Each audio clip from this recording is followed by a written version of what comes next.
نسمع منهم كلمة كلمة ونختم بكلمة شيخنا الشيخ محمد مشلوش ودعاء باختصار إن شاء الله. أقول من باب التذكير وهم يعلمون هذا ختم كتاب الله حفظا هو بداية الطريق إلى نهايته، فمن الآن بحق تبدأ رحلة العمل بالقرآن والتخلق بأخلاقه والتدبر في آياته ليكون بحق منهج حياة ونورا للقلوب وننال به الرفعة في الدنيا والآخرة.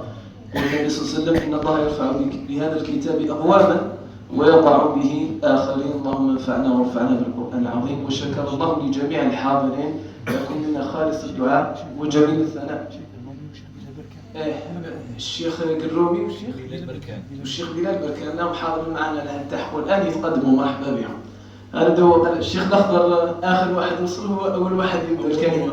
وبالمناسبة شيخنا الشيخ الأخضر طالب معاد وآخر واحد اختم كان من طلبته في الزاوية. شوفوا شو مسجد عثمان، مسجد عمر بن الخطاب، كان يحفظ عنده تقريبا حتى سورة القصص الشيخ. ولما راح له هو وخوه اتصل علي قال لي الشيخ نبعثهم عندك يقراوا وينال الأجر إن شاء الله. يسال فيها. يسال فيها. وكذلك باش ما ننساوش هذه حسنات تضاف إلى شيخنا، حسنات الشيخ محمد جزاه الله خير. تفضل شيخ.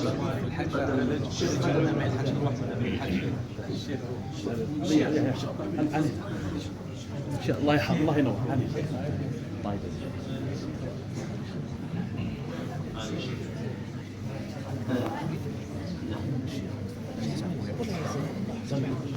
الحمد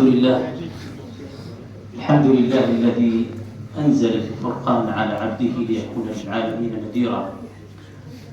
الحمد لله الذي علم القرآن، خلق الإنسان علمه البيان. الحمد لله الذي علم بالقلم، علم الإنسان ما لم يعلم.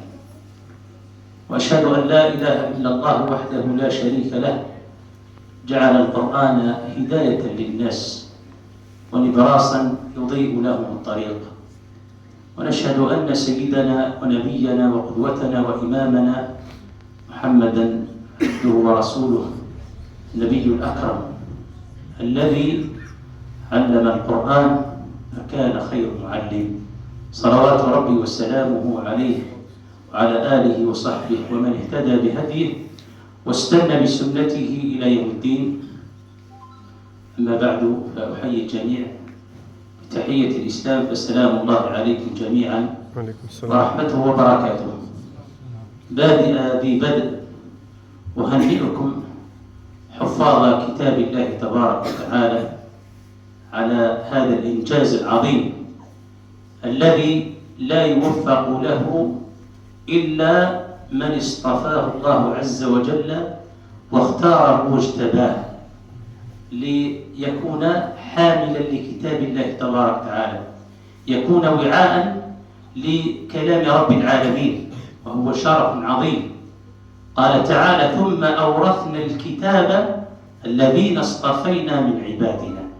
فهذا اصطفاء واجتباء ما بعده اجتباء. إن حفظ القرآن الكريم نعمة عظيمة ومسؤولية جليلة ووسام شرف يرفع صاحبه ويشفع له في الدنيا وفي الآخرة. قال تعالى: وإنه لذكر لك ولقومك وسوف تسألون. ايش معنى لذكر لك؟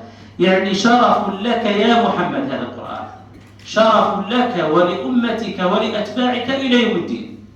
فهنيئا لكم هذا الشرف، وهنيئا للآباء والأمهات، يعني من وراء هذا الثمار جهود وجنود. احنا دائما نقول المعلمين لكل حال ما شاء الله.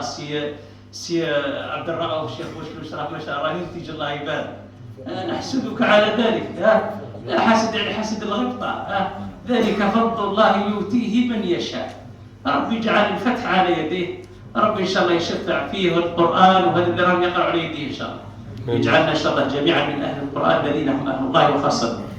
فهنيئا لحفظة كتاب الله تبارك وتعالى، وهنيئا للآباء والأمهات ولمعلميكم الذين كان لهم الأثر الكبير، يعني بعد توفيق الله تبارك وتعالى في هذا النجاح العظيم.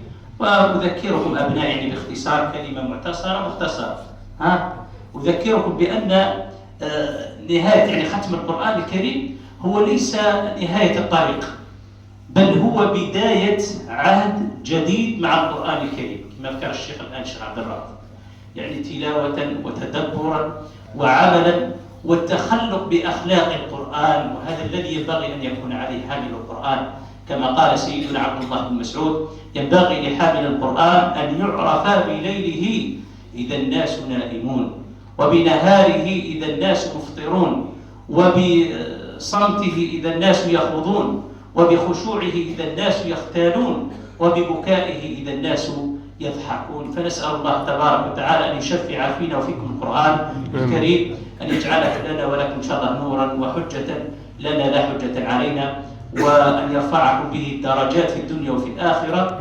وأن يجمعنا وإياكم في جنات النعيم، إنه سبحانه وتعالى ولي ذلك والقادر عليه. فنبارك للطلبة جميعا ولا أقسم وعادنا يعني راهو وليدنا، وهذه النتائج هذه الثمار راهي عنها سنوات وجهود وجنود متضافرة بارك الله فيكم.